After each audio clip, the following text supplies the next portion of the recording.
Well, managing your time is an issue for OU students, not just week by week, but month by month and module by module. And as we've seen, a lot of that changes. Now, we've got some more widgets or interactive tools for you to fill in. We'd like to know whether you know your module's recommended study hours per week. Now, you don't have to. It's just for us to get an indication of whether you do or not, and you might like to look it up if you don't. Do you have enough hours in the week for those studies? Yes, no, or maybe. So for the multiple choice questions, just click on the option that applies to you. We have some lovely word clouds as well. The 3 things that we'd like you to fill in. If you can't think of 1 or 2, that's fine. Just put a full stop and then you can see what everyone else at home says. Things that will help me with my time management, we'd like to know about, and things that may hinder my time management. Then we've got a scale. How organised do you feel in your life and generally? Do you use a planner of any kind? And do you feel like you're getting behind? Who might you contact if that is the case? So fill our widgets in for us. Joining me for this session, I'm joined by Frank Farley and Mychelle Pride. Why have you got a Christmas hat on? It's not Christmas, Karen.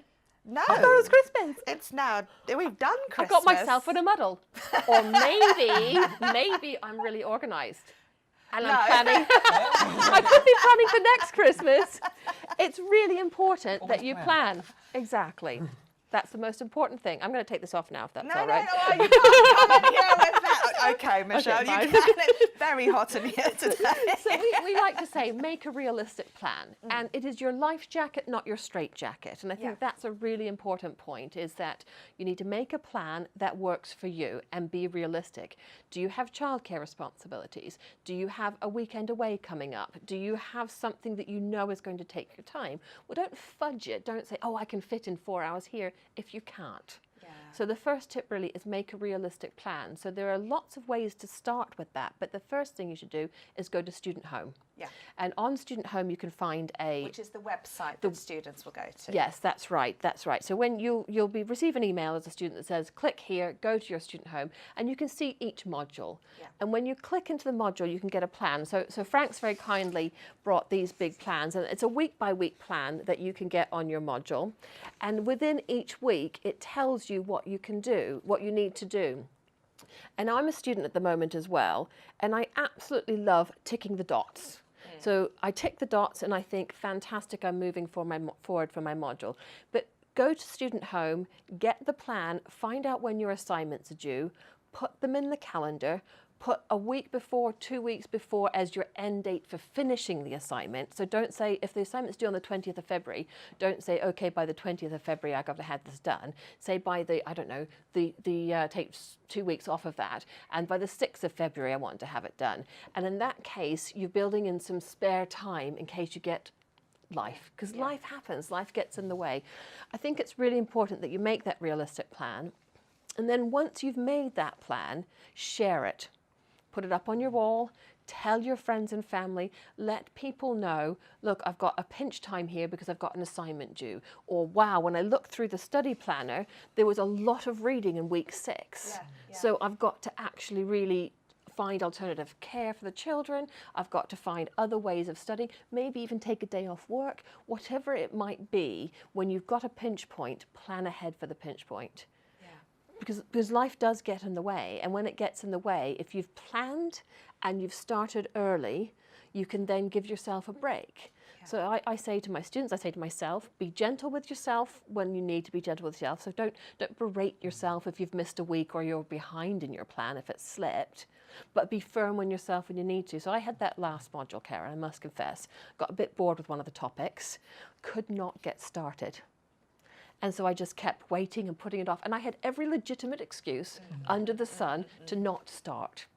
And when I finally got there, I said, right, I've got to be firm with myself. But I didn't tell myself off for having let that slip, because that wouldn't achieve anything. But I had to be firm with myself, and I had to be really firm with my family and say, right, I am now sitting down and I am now doing this work. So I think it's really important that you make that realistic plan, you share it with your friends and family, you try and stick with it as much as you can, but life does get in the way.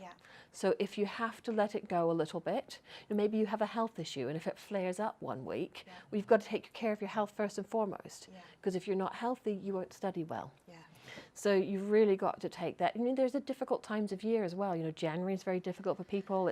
It's grey, it's short. Well, it's getting a bit lighter, but it's still short work day, short daylight hours. So people might get down in January and find it hard to start. So, you know, move a little bit every day. Be gentle with yourself. 5 minutes. Like if that's your max that you can do it. You know, just do something.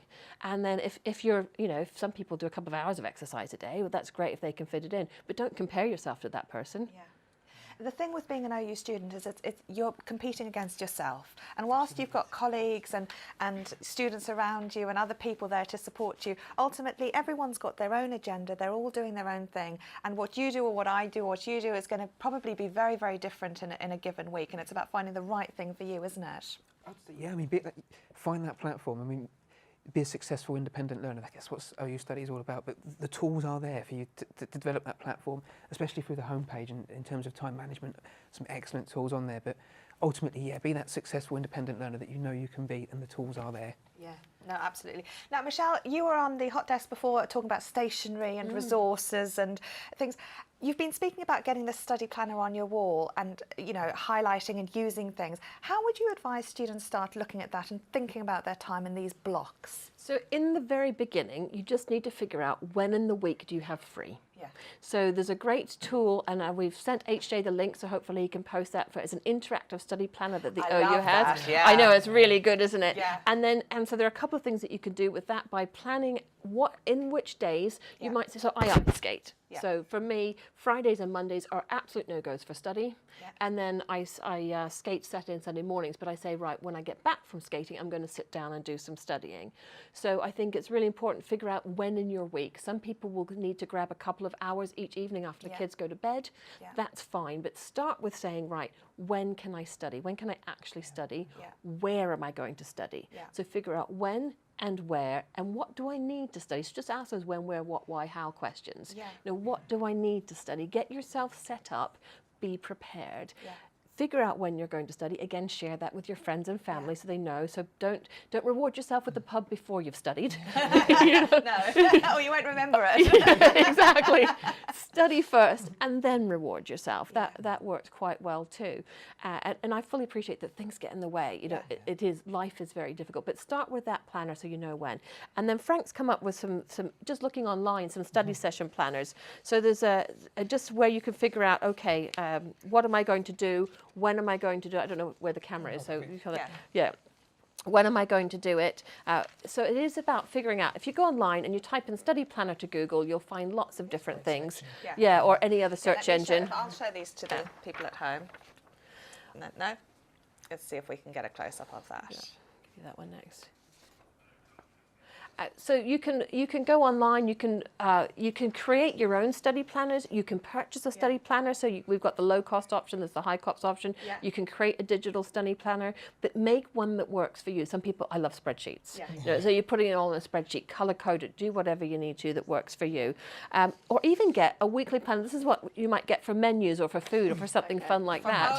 That's a fun one. And we'll put the links for these in the chat a little bit later as well, so you can see. But the basic premise is carving out the space in blocks and making it look colourful and bright with things in it. Yes, and you might want to colour code so that you've got all of your assignments, you've got those marked in red. But maybe you put the amber 2 weeks before on your calendar, so you go, oh, okay, something's coming up. You know, and then you're green for your reading. I mean, when I do my notes, for example, if there's something I don't understand, I always put it in blue. So I know when I flip back, I can see, okay, that's the stuff I had to go. Or if there's something for my assignment, I always highlight it in green. And that helped me with my time management as well. Saving time just because you know where to look, don't you? Exactly. But I think the other thing I would say is if you get in trouble, ask for help. Well, let's see. We've asked people at home what might hinder their time management. So let's see some of the things that they've come up with. And if you haven't filled those widgets in, you can still do those as we're going. And the other one we'd like to know is things that help me with my time management. We'll come back. Okay, we've got that now. Let's show you at home. Oh my goodness, what a lot of things. Unexpected things: depression, illness, children, work, kids, family, stress, Netflix. My two lovely cats, common. That's you too, Frank. Enthusiasm, caring duties, not prioritising, family emergencies. you know, I have heard all of these things. Housework, yes. Some of these things here, poor planning, are things that are sort of, you know, can be preempted. Others, like sick children, work and things like that, can't. And I think the thing with time management that we often say is that while you should find out how many hours you're expected to do in a week, and you need to be able to have some way of meeting those. Finding 8 or however many hours a week is a challenge, and it doesn't mean just a Sunday, you know, or a big chunk like that. But equally, some of the time needs to be really high concentration, like if you're learning about essay writing, and some of it, like you're watching a video, you might be watching that on your iPhone by the side of the swimming pool or while you're waiting for the kids at the school gate. So there's some things that you can sort of just immerse yourself in, and other things that you might really need to concentrate. And planning that into your time management as well is important. I think, as you were sort of saying, that there are levels of intensity, both in terms of when you need to do a lot of things, but also within each week things will matter more than others. Yes, and I think that's right. The grab the time when you can is really important. And I've got a little prop here. This is a set of flashcards, and you could put your notes in here and carry those with you. Attach it to your keychain. Oh, brilliant. And then that way, you know, maybe while you're waiting for the kids or waiting for the bus or something like that, you can just flip through and see the key points, you know, for example, preparing for an exam. So these are really handy. And plug for the OU Student Association, which is an absolutely brilliant organisation. Frank's got his OU Students Association book. But they have lots of things on their website, fun stationery. So this is where I got them, from the USA website, or notebooks or clothing. You'll see Frank modelling some of the clothing on the website. So. And index cards with a punch hole and tag would work too. But they have lots of things, including hoodies and a very important student discount card, which gives you 10% off at a lot of organisations, including the co-op. So make sure you get that. But we're getting distracted and we must focus. Now, people have said there are problems with time management, but there are also things that can help. So let's see what helps our students at home with their time management. Planning. Okay, great. So some really key tips here. Keeping focused. A lot of organisation schedule things coming through here. Household planning, new personality, learning to say no. That's really important. So Disability help. Husband. Intelligence. So which one? The husband. Husband, yeah. Oh, yes. T-Bell, I see you've got mother-in-law and people around you. So a lot of things here are very innovative in terms of how people are doing things, both in terms of how they're structuring things, how they're reaching out to other people, ways that they're managing the time themselves as well, but also things around them. And I guess it's about integrating study into daily life. So some brilliant advice there. You'll all be fine. I don't know what we're doing here. Karen, we've had some letters come in. We have indeed. So Frank works on the student support team, and I think we've got he's absolutely brilliant in answering questions, so we've had some letters come in. We have. Frank, I'm going to put these to you now. Right. So, dear Frank, I'm worried that I won't be a good parent if I set myself away from the family studying for too long. What do you think? This is from a single parent in Sheffield. Do you know that? Yeah, that's understandable. I always say, if you like a job, if you took a job, you'd have to leave the house for 7 hours a day to do your job.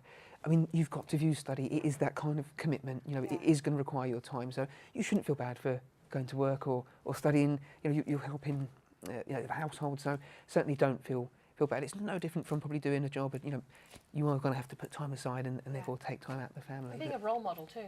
Absolutely. Yeah, I was just talking to one of my students who's having a hard time, and she said it's so important to me to keep studying because I must show my children that I can do this, and it's important. Yeah, absolutely. Okay. Another one. Dear Frank, life at home is chaotic. It is so noisy.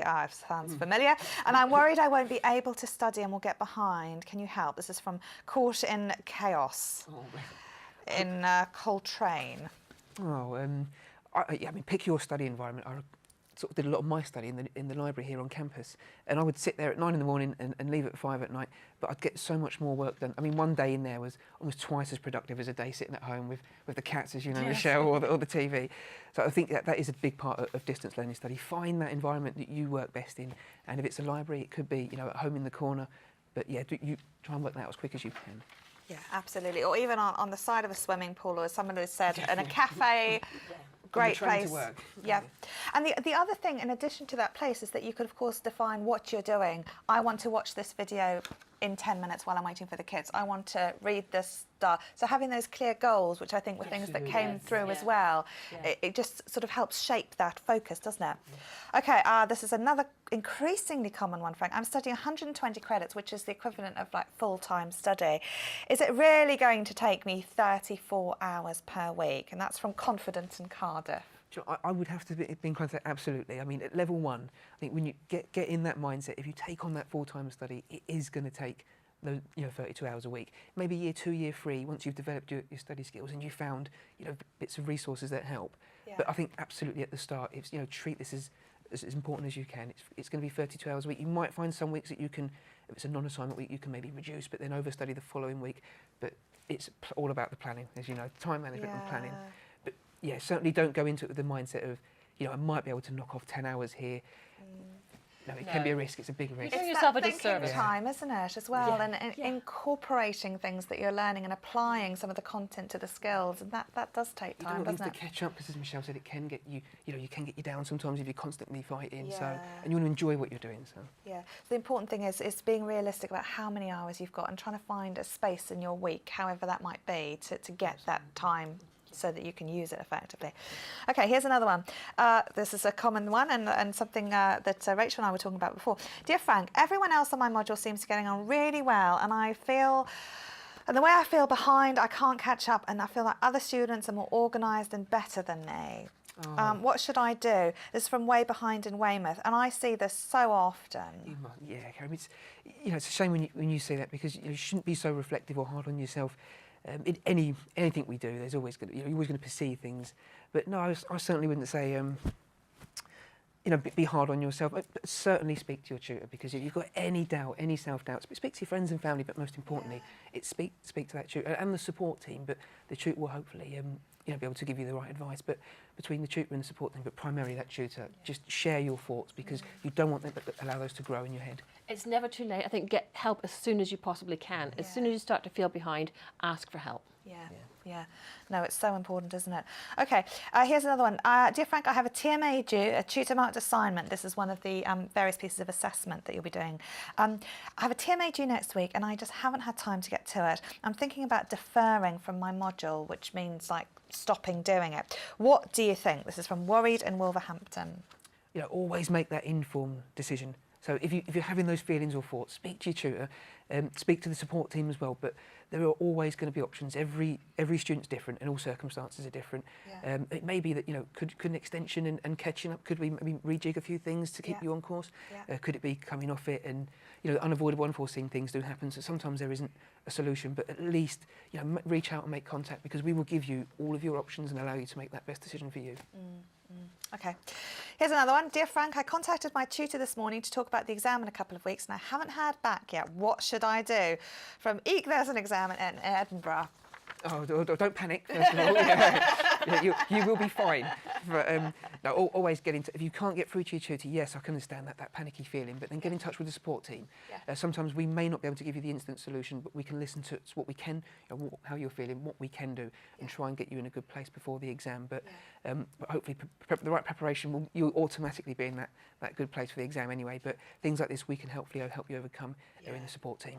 The tutor will get back to you. Absolutely. I think if it's just this morning, the tutor might be, some of our tutors work full-time at one institution and part-time for us, for example, or they share the work. So they might not have picked the email up yet. So I think be reasonable and realistic and thinking about, yes, it might take a day or so for the tutor to get back to me. It doesn't mean the tutor's not interested or not going to help. Absolutely. Yeah, brilliant. Of course, tutors normally can take about 2 days. It's normally as a sort of guide to get back, but you don't panic about it, because they will get back to you. The last one, and I'd like to take a trip to the hot desk after this, is, Dear Frank, I had to come off my module last September. I've had a 2-month break, but I want to come back to the same module and the same tutor. Can you help? And this is from Trying to Keep Up in Teesside. We'd always looked, if the preference was the same tutor when you come back, we'd like to offer you that platform, especially if you were studying successfully. We can't always guarantee it, because sometimes tutors they have personal lives as well. They may be moving forward, but no, if you found a formula that works and we can support that, that's what we would look to do for you. Can't always guarantee it, but we would look to do it. We do try and accommodate, absolutely. Okay, well, you've done very well answering all those questions. I'd like to take a trip to HJ on the hot desk. HJ, how's everyone at home? We have got absolutely loads going on in the chat. I'm finding it hard to keep up. So oh yeah, we must tell everyone at home about that pin that's button. it, yeah. If you're like me and can't keep up with everything that's going on, I'm not a speed reader. On the top right of your chat box is a little pin. If you press that, it means that it stops everything and you can scroll down when new comments come up. So that does make everything helpful. But we've got a load of questions from people in the chat, and I was wondering if we're happy to do some quick fire questions maybe to get some answers. One thing we really want to know is there anything we can do if we're studying with mental health? Is there any support from the university? There's loads of support. So we have something called the Big White Wall. If you Google Big White Wall, as we subscribe to it as a university, it's a brilliant resource. Log on to that. There are all kinds of little mini courses that can help you. So whether it's depression or anxiety or psychosis or anything like that, there's support on there for you. There's a wall where you actually can have a brick and you can put down your feelings. You can see what other people are feeling.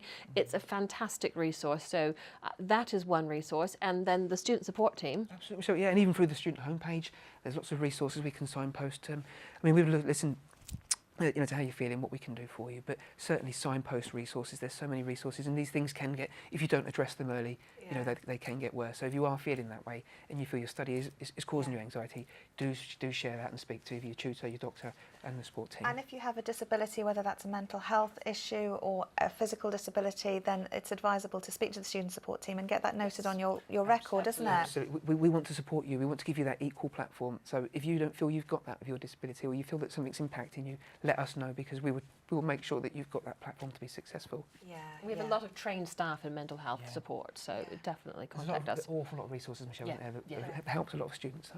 And there's plenty on our YouTube channel as well. We did a really nice programme on the Big White Wall, so do check that out as well if you'd like to find out more about that. Were there more questions, HJ? Yes. Ahmad's got a good one. I lose interest in what I'm studying some weeks after I start. Have you got any advice for me?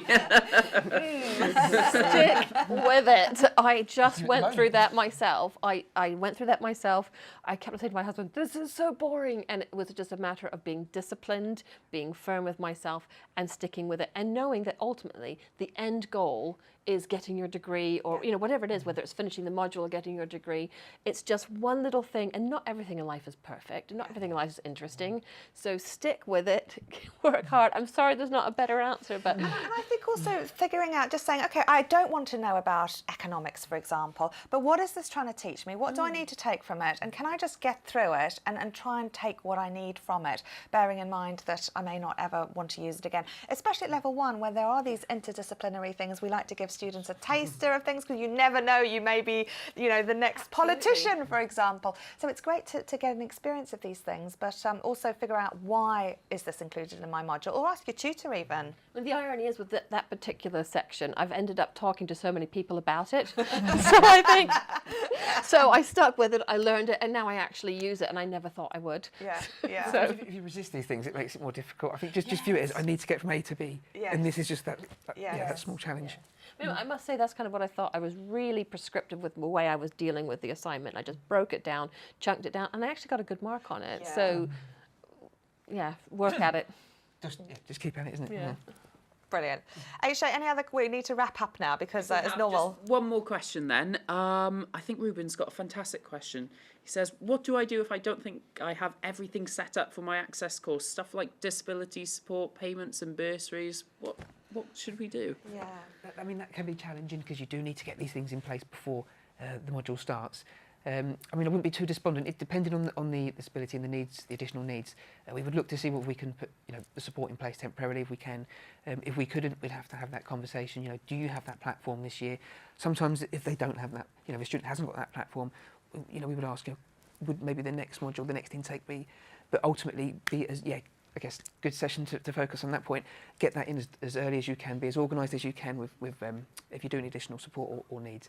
And contact the student support team if you have any queries there. Just make sure that you say it up front too. Don't be ashamed or embarrassed. Or the OU is brilliant because of the diversity in the student body. And we have almost always heard it before. Every now and then we get something through. Just tell us and we'll help you. We pride ourselves on that support, so please, if you do need that support, get in touch. And the student support team, just remind people, Frank, how they can get in touch, because there are a number of different ways, and also about the opening hours. Yeah, opening hours are open 8 till 8 all throughout the week, 9 to 5 on a Saturday, but you can pop us an email at any time Sundays as well. But no, we in terms of the support that we offer for students, I mean, if you've got any sort of study-related issues, get in touch with your tutor. Will often maybe signpost you to the student support team if they feel that there's more resources, but there's just the pool of resources on that homepage, and that we have access to is just so vast. So it's a shame if you're sitting there and you're worrying or getting anxious. Just get in touch and so Ruben, speak to the student support team about those various things, and they'll help you figure out what the most important things are that may not be a good idea to leave before you start studying. But also don't worry, because there's so much support there from the Open University and so much flexibility as well. So speak to the student support team in the first instance. Right, HJ, we're going to come back to questions a little bit later in our next session, but do keep chatting to HJ. I'm just going to sum up some of the things that you've said, because you've given some brilliant advice here, which was the weekly plan. So going through the planner, getting a clear idea about what is in each week's study, and figuring out the intensity as well. You mentioned, Mychelle, making that plan visible, and you spoke about sharing it with friends and family, and about making it bigger than just your own task, but more of a family or group type thing as well, and letting people know when you're studying, in particular, as you mentioned, for the important dates like the assignments, the TMAs. Prioritise, so you might not get everything done, and in fact many OU students don't know you don't need to do everything. No. So it's about figuring out what's important, particularly for those weeks. Working ahead as much as possible. You've spoken about getting 2 weeks ahead if you can do, but being a little bit ahead so you've got some wriggle room. Asking for help as soon as you need it as well, and we've spoken about the student support team, and then when you're allocated your tutor, you can then speak to them also. But the student support team from right now you can speak to about anything, and they're open a lot of times of the day and weekends. And remember, it's never too late to turn it around, and don't give up on your studies, because there is, as you say, so much support and flexibility out there as well. So that's been absolutely brilliant. And there's been a lot of links as well, I know, that have been going on in the chat. So as HJ mentioned, there's that little pin. You can scroll down, click on those, save those as well for things that you might want to refer back to later, because they're all really, really useful. Right, we're going to now show you another video, which is going to be a campus tour. This time we're going to look at some landing lights. And then I'll be back in our next session where we're going to take a look at evaluating your skill set. So thinking about where you might be right now and things you might want to think about working on with Ruth McFarlane. So I'll see you in a few minutes for that next session.